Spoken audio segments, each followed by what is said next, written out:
Welcome to the Canary Cast, the official podcast of the Mr. Canary Company. When you sell bird feeders for a living, you have to do whatever you can to dress up your street cred. That's why my first real boss, the co-founder of Mr. Canary, suggested I dub myself something cool. That's when I decided to call myself a bird-feeding kingpin. So, thanks for indulging me with the title of this episode, The Making of a Bird-Feeding Kingpin. In all seriousness, I'm excited today to share my why, my reason for devoting my entire professional career to this little social enterprise. The short answer as to why I work for Mr. Canary is because of my big brother, Ryan. Ryan is my older brother who is 4 years my senior. And some of my earliest childhood memories are gathered around my dining room table with my mom and Ryan while my mom gave Ryan tutoring lessons, trying to teach him, some of those basic things that all parents teach their kids. Alphabet, counting, how to handle change and money. And I didn't realize why my mom was doing that so often with Ryan. But I knew that I enjoyed the attention that I could get if I could come up with the answer that Ryan was trying to come up with. So I credit a lot of my later academic success to those tutoring sessions around the dining room table with my mom and Ryan. What I would come to learn as I grew up is that my mom was doing that because Ryan had developmental delays that were caused by intellectual disability. In those early years, we didn't have a diagnosis for Ryan. We didn't know what made him different or exactly how different his life was going to be.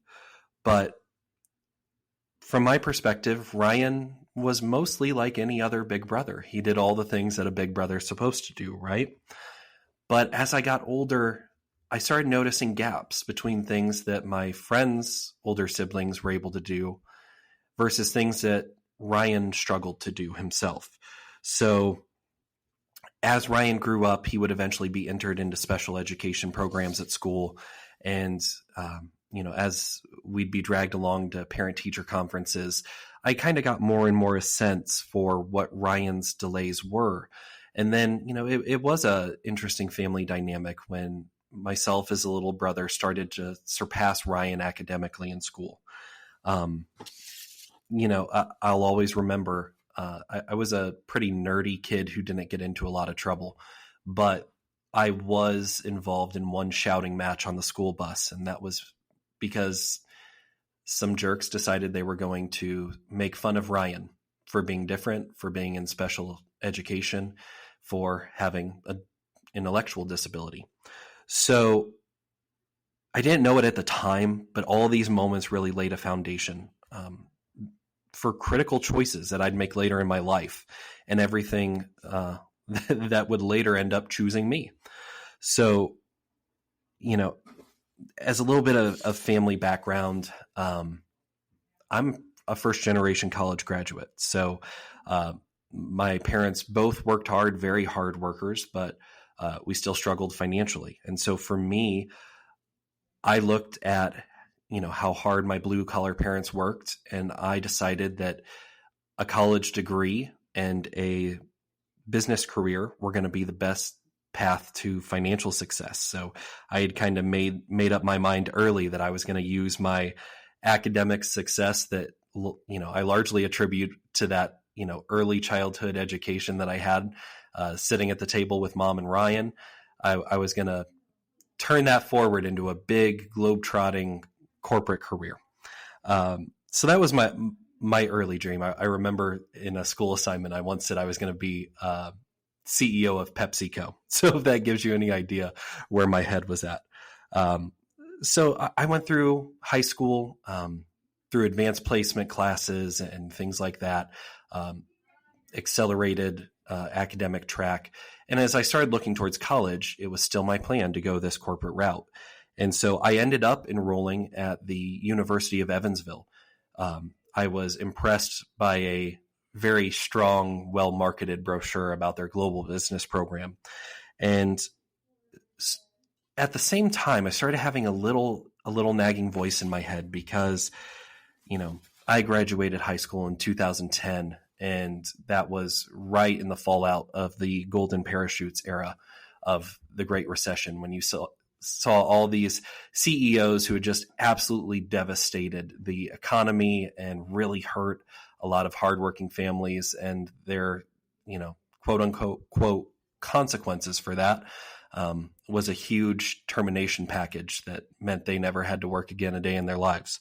So I started wrestling with, if this is what corporate success looks like, do I really want to be a part of that? So a couple things came together.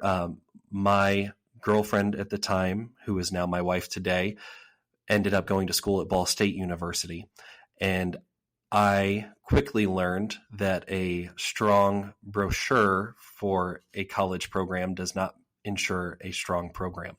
So disenchanted with the global business program at the University of Evansville, I looked to transfer to Ball State, and I eventually did so.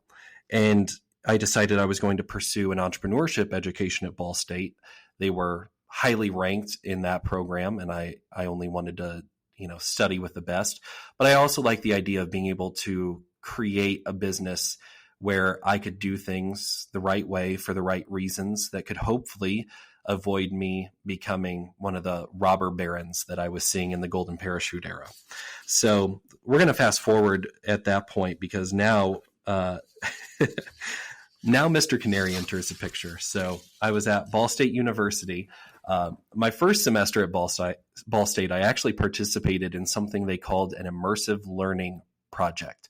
And what this is just an interdisciplinary student team that comes from all different kinds of majors and programs and works together to solve a particular problem brought to them by some community partner outside of the university. Well, the first project I did was looking at serving a business incubator in Muncie, Indiana. And as projects sometimes go, we got about 2 weeks away from when the deliverable was due, when we would make a big presentation in front of the dean of the business college and the operator of the business incubator.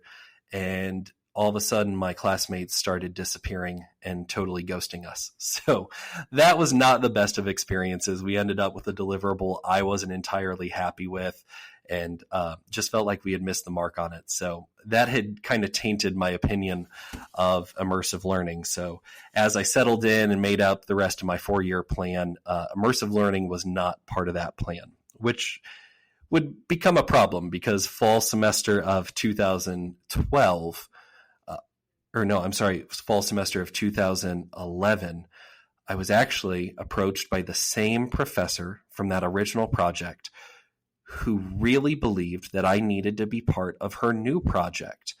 And she explained that it was a business-focused project that wanted to help this small social mission company that was kind of at a turning point, help it chart a new path forward. And, I was mildly intrigued because I found out, this company served people just like my brother Ryan. And so I certainly wished the project all the best. I hoped that it would turn out much better than how my first project went. But, my 4-year plan was set and I wasn't going to deviate off that plan. So I responded to my professor's email with just kind of a nice reply saying, "Oh, thank you so much for thinking of me. This is great. But, my 4-year plan's set. I can't make any changes. Got a full semester. Thank you, but no thank you." And she did not accept that as an answer. And she responded back with some additional selling points. I again politely declined, and we did this a couple times. And eventually, as she peeled away poor excuse after poor excuse, she eventually told me, "I really want you on this project. Just agree to meet the entrepreneur behind the business. You pick the day and time that you have open in your existing schedule. I will set the class time based on that time window. If you decide you don't want to be a part of it, you can always, drop the class before the deadline and go back to your original schedule as planned, and I'll just live with whatever time you set." I thought I had an ace up my sleeve because anybody who's been to college will tell you the absolute worst time to schedule a class is Friday afternoons at 3 p.m. for a 2-hour class. So I thought that by being a smart aleck and saying, oh, well, my only available window is Fridays at 3 p.m., I thought she would realize how crazy that was and just say, okay, well, thanks, but we can't make that time work. We'll just proceed without you. Well, she called my bluff. She set the class time for 3 p.m., and I met the entrepreneur behind Mr. Canary Company. And if you ever have the opportunity to meet Jan Long, I highly recommend you do. She is, her character, her humor, her leadership is just incredible. And there's something about her that just makes you believe that good things can still happen. So after meeting Jan and seeing what she aspired for Mr. Canary to be, I knew I wanted to be a part of it, because if I could use my business skills, my academic skills to help people like Ryan to legitimately have a better life, I wanted to be a part of that. Because, at the same time in my life, Ryan had quote unquote graduated from high school. And by that, I mean, he received a certificate of attendance, which, is not the same as a high school diploma. And Ryan was basically ushered out into the workforce. Compounding this, we would later learn that Ryan had been diagnosed by a school psychologist while he was in early elementary years. The problem is his diagnosis sounds more like a general description of his symptoms than, what we were used to medical diagnosis being. With our limited background as a family in medicine, my parents expected to hear something like Asperger's or autism spectrum disorder, something familiar that sounded like a medical diagnosis. And Ryan's just sounded like a generic description. So unfortunately, despite all of those years in special education, regular IEP meetings, my parents believed that Ryan was still undiagnosed and that he would probably finish his life undiagnosed. So we just accepted that we were going to be one of those families that fell through the cracks. The system wouldn't be able to help us, and we would have to go it alone. So after Ryan left school, we just set about, working ourselves to try to secure him job placements. He was able to get a little bit of help with that through some employment service providers. But frankly, individuals didn't realize they were hiring an individual with a disability. And then once Ryan made it through the hiring process and was on the job and they took away those initial training supports, Ryan began to struggle, and they didn't realize that that was going to happen. And more often than not, what that meant is Ryan was, summarily discharged from his job and set out to start all over again. So, my family was seeing, just how hard it was to help Ryan build a worthwhile independent life for himself without any support. And so for me, it was really, really important. I had that opportunity to step up and help Mr. Canary by being a part of that project. So I really felt like I needed to do it. And so, I didn't choose to devote my life to Mr. Canary that day, but I did recognize something in Jan and something in the mission of Mr. Canary that resonated deeply with how my life had been shaped up to that point. So, I did the immersive learning project. I must have done well enough because Jan asked a professor to recommend a student for an internship, and I received that recommendation. As you can see, I owe a lot to that college professor. After that summer internship, I was offered an opportunity to stay on with the company part-time while I finished school. Initially, I was going to go into something sexy like technology, and I was looking at adapting some military technology that's used to secure cargo containers on airplanes and warships. I was looking at modifying that to actually be used to secure wheelchairs so that individuals who use wheelchairs in public transportation could have a better securement process than kind of the haphazard seatbelts that were used at the time. So I looked into that. Ultimately, Ball State University does not have an engineering program as great as it is. And so I realized I was in over my head trying to adapt that technology. So I started looking for a different project for my entrepreneurship major capstone project that I'd have to do my senior year. So the way that program works, you basically develop a business plan that is then scrutinized on a pass-fail basis multiple times throughout the major, and you have to be able to defend your business plan as viable. So what I approached Jan with the idea of building a subsidiary for Mr. Canary called Mr. Canary Direct. This would be a subscription model that would sell bird feeders directly to other businesses, essentially. So think making nursing homes the direct customer of Mr. Canary bird feeders to improve the experience of their residents, things like that.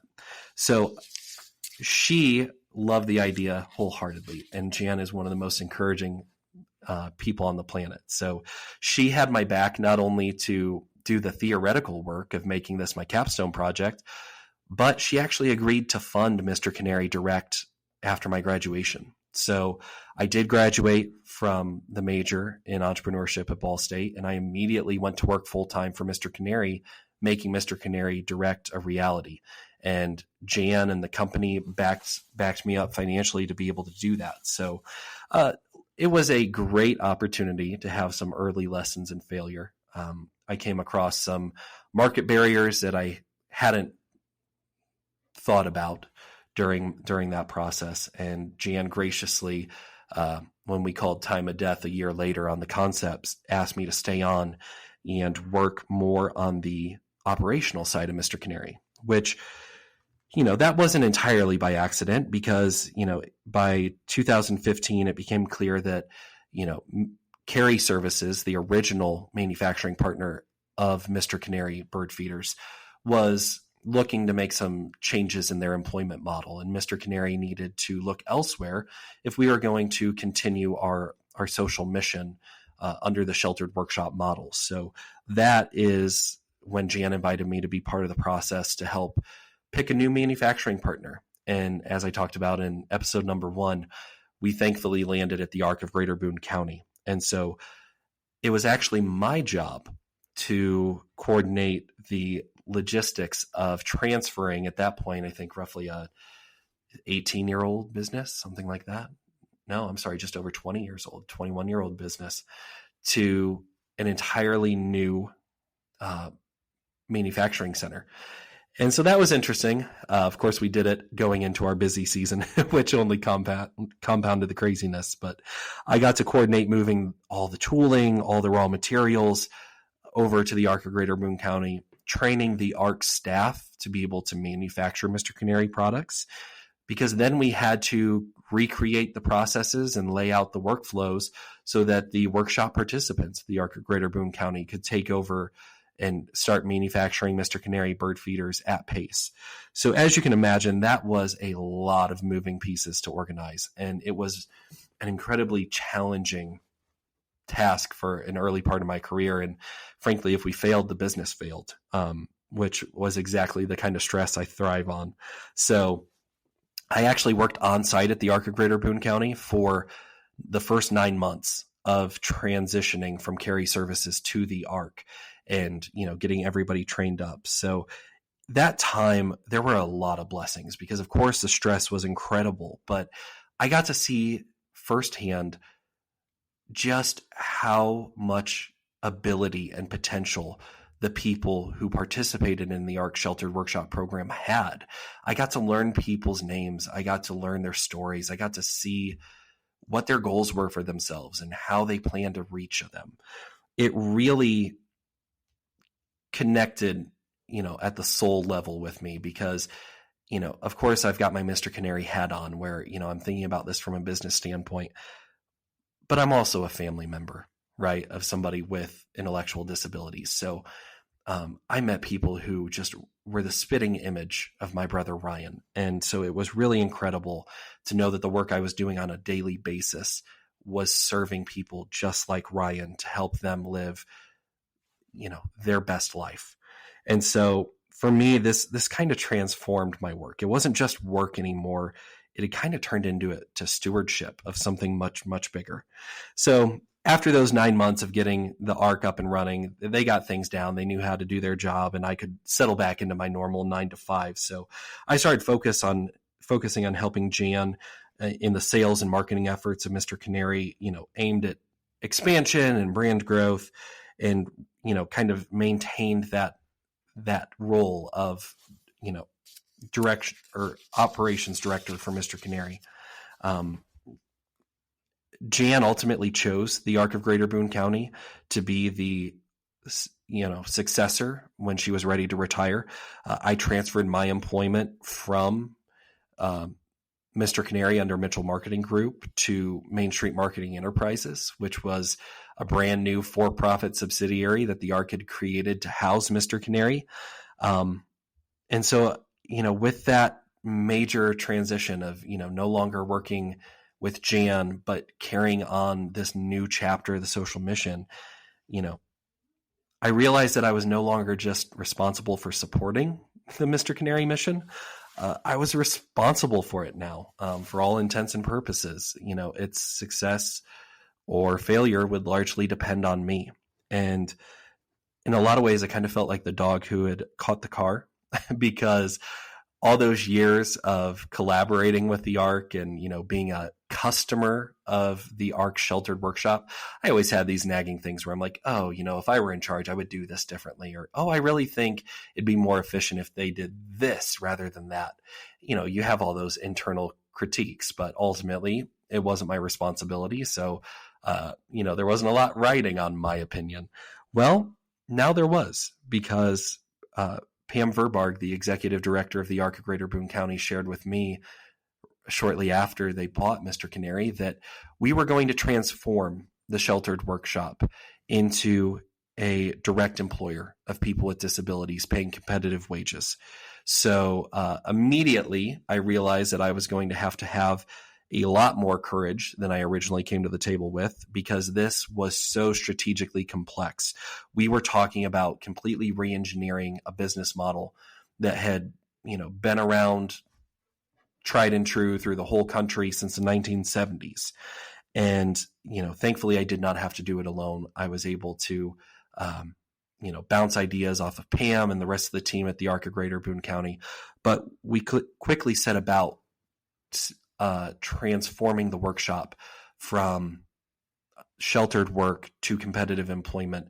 And we set the date of October 2024. So I had exactly 1 year to think through what this process would look like, come up with plan A, plan B, try to win buy-in. It was an incredible undertaking. And